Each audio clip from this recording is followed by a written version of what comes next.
Okey, Pak Pen nak buka satu lagu yang biasa kita dengar. Boleh kita tengok tak agak-agak? Apa lagu tradisional sebelum kita mulakan ni? Ada Umi boleh agak tak? Okey, lagu dia macam ni. Kita Okey, kita tepuk tangan macam ni. La la la la la la la la la. La la la la la la la la la.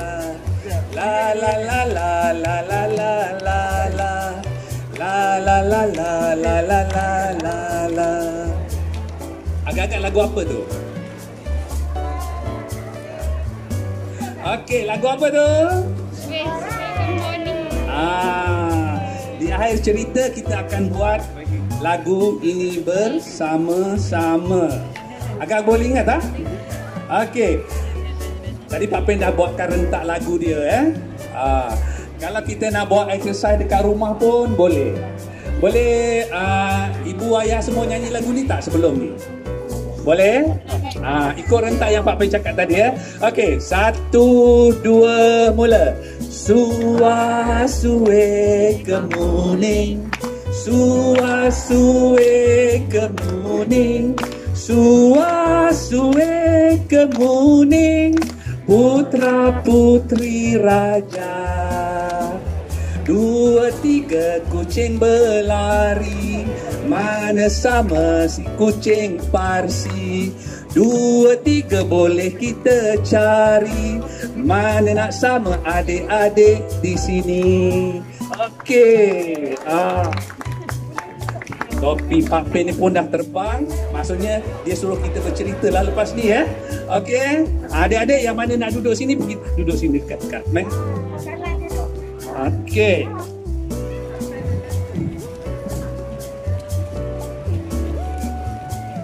Macam ni ke macam ni ya? Okey, boleh lah.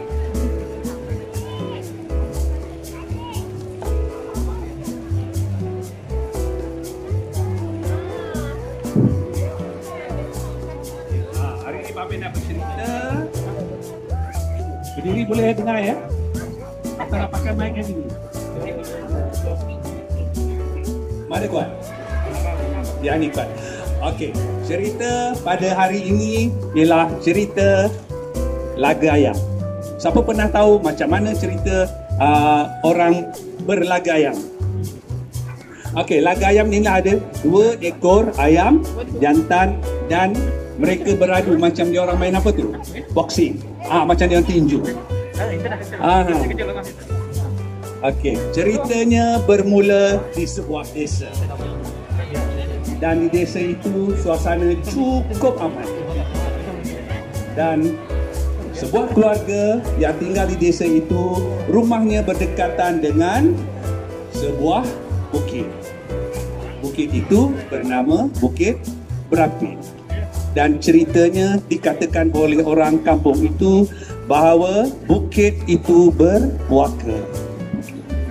Jadi tinggallah sebuah keluarga kecil di kaki bukit tersebut. Keluarga itu keluarga Mak Tanjung.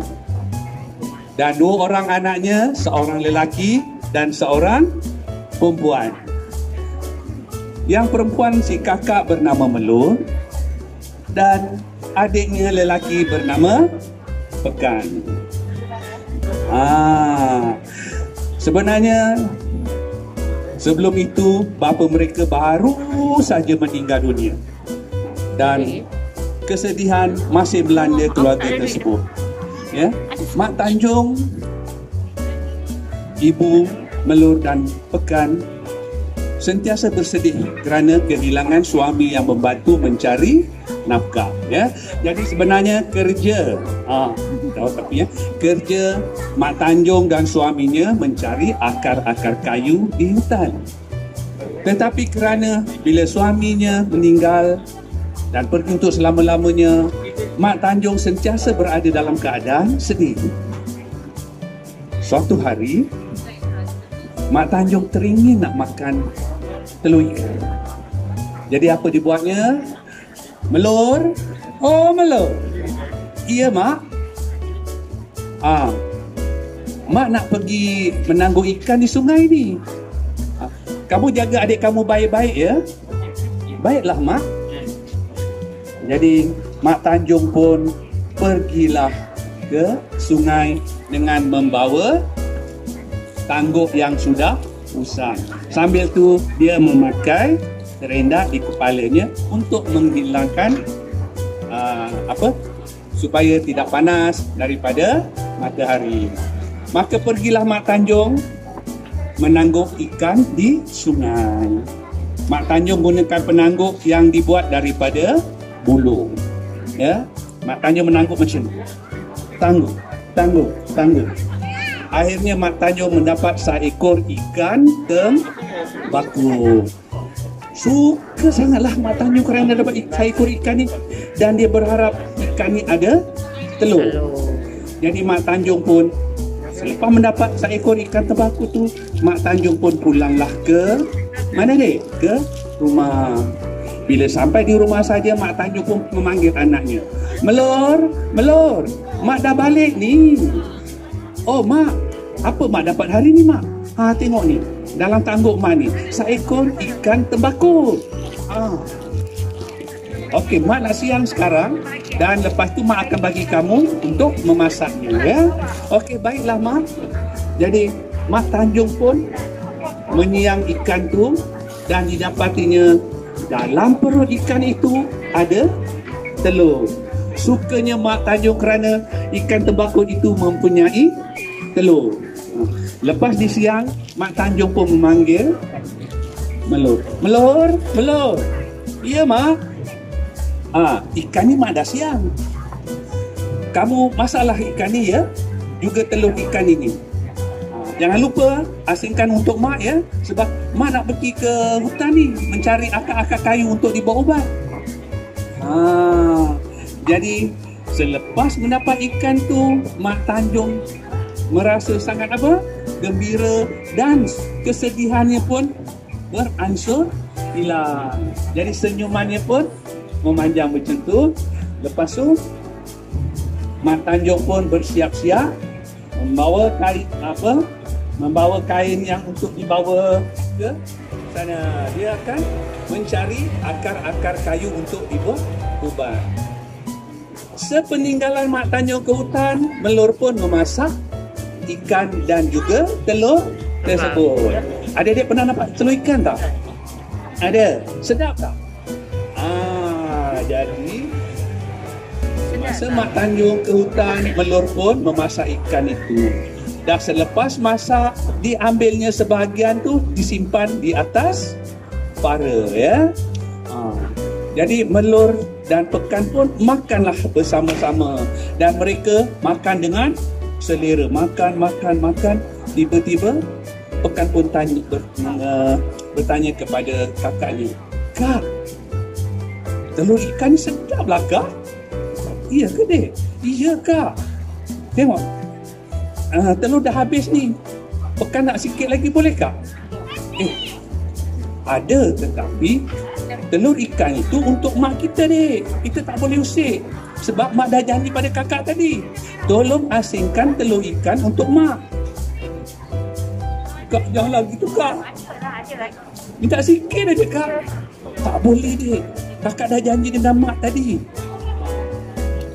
Tetapi bila dipujuk-pujuk, Pekan pujuk, kami menangis teresak-esak, hati Melor jadi apa? Jadi dia pun kesihan. Dalam hatinya, tak apalah kalau aku ambil sedikit untuk adik Pekan. Takkan mak tak tahu ya? Jadi apa yang dibuat oleh Melor tadi, dia ambil di atas para. Masa dicedokkan sedikit untuk Pekan, tiba-tiba Pekan ambil sepinggan tu dan terus dibawa lari. Dia bawa lari dan terus makan hinggalah telur tembakau itu habis. Telur dah habis, macam mana? Tiba-tiba Mak Tanjung balik ke rumah. Makannya akar-akar kayu dan diletak ke tepi. Melor di mana kau? Melor di sini mak. Melor menghampiri ibunya.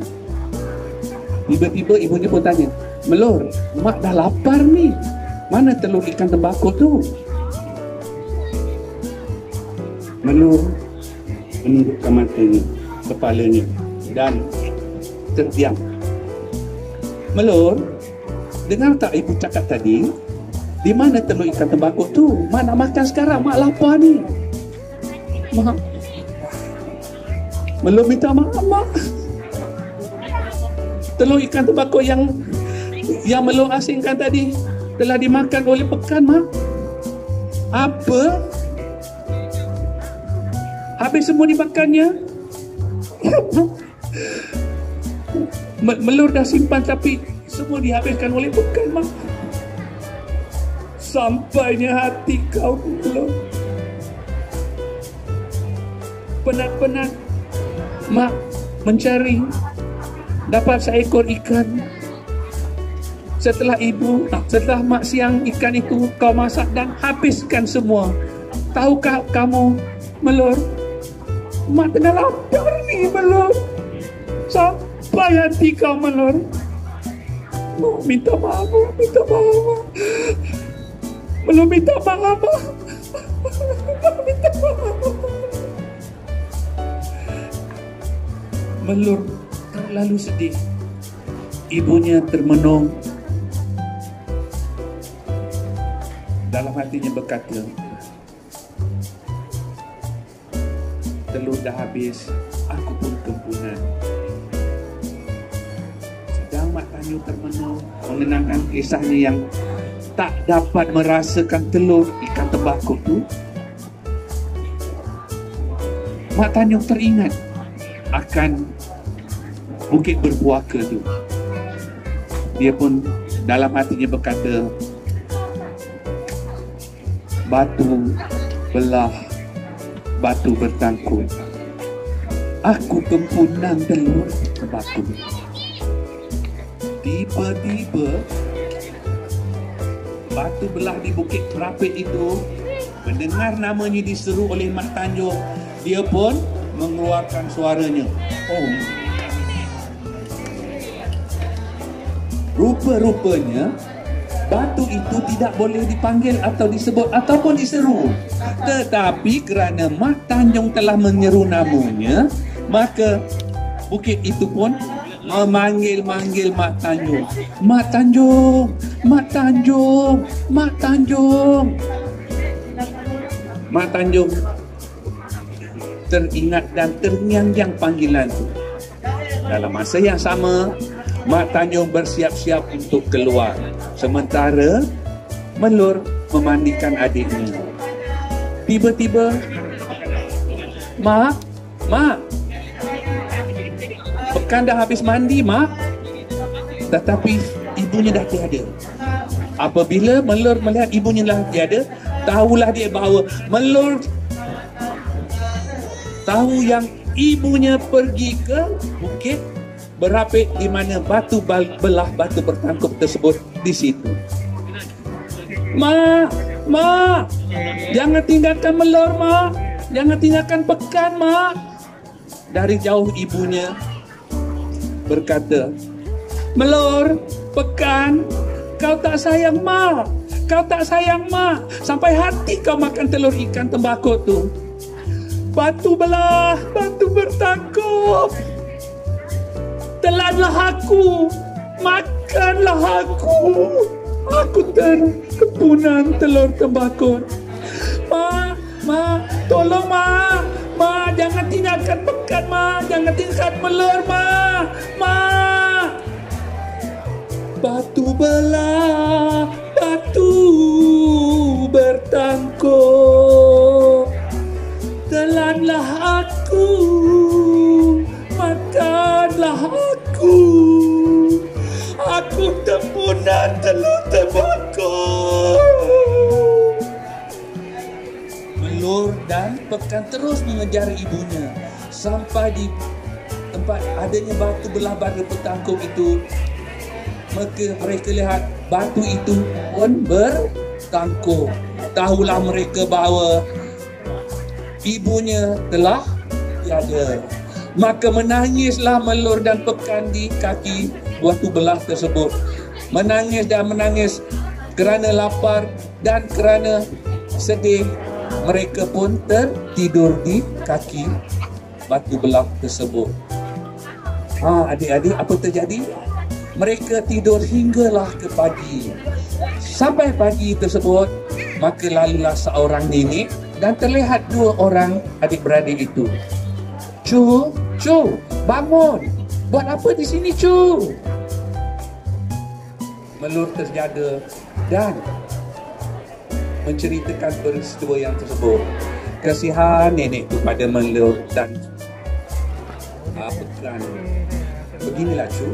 Apa kata kalau Melur dan Pekan tinggal bersama nenek? Maka tinggallah mereka bersama nenek kebayan tersebut. Disingkatkan cerita, Melur dan Pekan meningkat dewasa. Melur menjadi seorang gadis yang rupawan dan Pekan menjadi seorang remaja yang tampan. Suatu hari di negeri tersebut, rajanya nak mengadakan laga ayam. Laga ayam ni biasanya memang terkenal pada masa dahulu. Hanya ayam jantan sahaja yang boleh berlaga. Dan Pekan mempunyai seekor ayam jantan yang dipeliharanya bernama si Jala.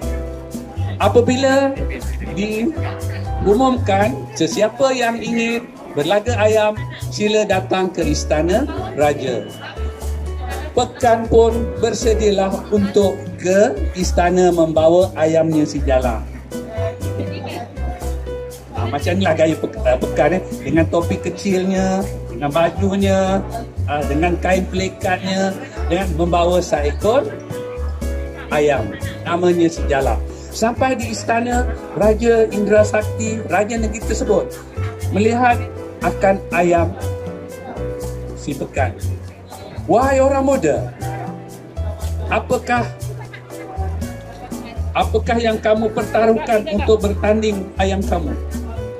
Ampun tuanku, ini ayam hamba si Jala.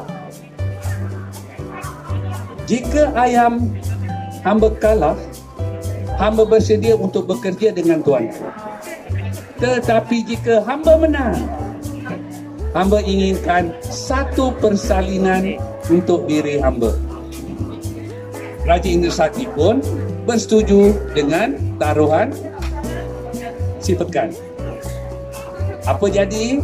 Dalam mereka bertarung, ayam raja dan ayam Pekan, akhirnya ayam si Jala, ayam Pekan menang. Jala pun bersorak, Jala menang, Jala menang, Jala menang. Terlalu gembira, tetapi tanpa disedarinya, kakaknya juga melihat pertandingan tersebut. Pekan, apa kau buat di sini ni? Ayam kamu telah mencederakan ayam raja. Jangan pandai-pandai nak meminta ganjaran dari raja. Marah si Melur. Tiba-tiba apabila terdengar suara tersebut, raja berpaling. Raja Indrasakti terpandang kepada kerupawanan Melur. Dari situ raja pun jatuh hati kepada Melur. Dipendekkan cerita, mereka pun pulanglah ke rumah. Selang beberapa hari, utusan dari raja sampai ke rumah nenek kebayan membawa sepersalinan untuk Pekan. Dan dalam masa yang sama juga, raja membawa sebentuk cincin untuk melamar Melur sebagai isterinya. Jadi mereka pun dapatlah hadiah dan pinangan raja pun diterima oleh nenek kebayan. Sejak hari itu, mereka, Melur, nenek kebayan dan juga Pekan tinggal di istana. Dan pada masa itu juga, sebelum majlis perkahwinan mereka, raja telah mengumumkan bahawa mulai hari itu perlawanan atau pertandingan laga ayam dimansuhkan. Tak boleh lawan-lawan ayam lagi, sebab ayam itu juga kerana berlawan mereka tercedera. Sejak hari itu tinggallah pekan dan melur di istana. Daripada mereka penduduk desa, mereka tinggal di istana dengan pakaian yang cantik seperti putera dan puteri raja. Begitulah cerita Pak Pin pada hari ini. Ya, dari satu kisah dongeng yang Pak Pin ambil, tajuknya dulu dipanggil Batu Belah Batu Bertanggung. Tapi Pak Pin tukarkan kerana cerita ini, kerana laga ayam, pekan dan melur menjadi puteri dan putera raja. Begitulah ceritanya. Dan boleh tak kita nyanyi sama-sama lagi? Umi boleh pegangkan Umi? Bolehlah Pak Pin boleh main gendang ya? Okey. Kita nyanyi sama-sama. Okey. Pak Pin akan buat beberapa pantun ya. Jadi adik-adik, ibu-ibu, kakak-kakak dan ayah-ayah semua boleh dengan lagu Suasui ya. Okey, boleh? Kita nyanyi ramai-ramai ya. Okey, sedia. 1, 2, mula. Suasui kemuning, suasui kemuning, suasui kemuning, putra putri raja. Buah cempedak di luar pagar, ambil galah tolong jolokan. Adik semua baru belajar, kalau salah tolong tunjukkan. Suasui kemuning, suasui kemuning, suasui kemuning, anak raja kita. Okay. Kalau ada jarum yang patah, jangan simpan di dalam peti. Kalau ada silap dan salah, jangan simpan di dalam hati. Suasui kemuning, suasui kemuning, suasui kemuning, putra putri raja. Terima kasih.